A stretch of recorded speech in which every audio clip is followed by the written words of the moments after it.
Today we will show how to connect Google Sheet in Vendor Dashboard. Click on Google Cloud Platform to create a service account. In this step, you'll need to create a new project, but if you've already created one, you can skip this part.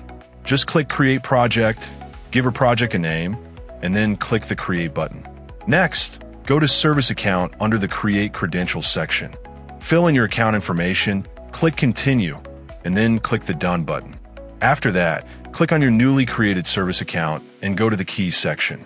Click on Add Key, choose JSON as the key type, and click Create. This will download a credentials file to your PC. Now, upload the downloaded JSON file.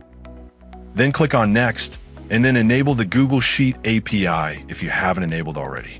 Then click on check the box to confirm the API has been enabled.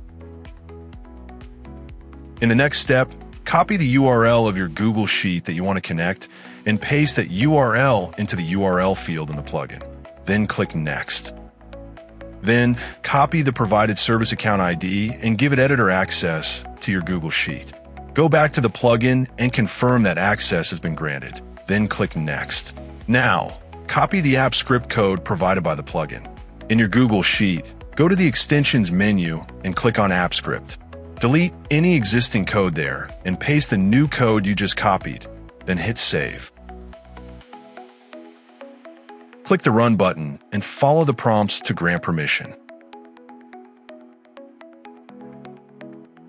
Once that's done, return to the plugin and confirm the script was added. To set up a trigger, go back to the app script editor, click on Triggers, then Add Trigger. Choose which function to run on edit. Set the event type to on edit and click Save. Finally, return to the plugin, confirm the trigger and permissions are set, and hit Next. Then click Sync with Google Sheet to complete the setup. And with that, your vendor Google Sheet is now synced with your project.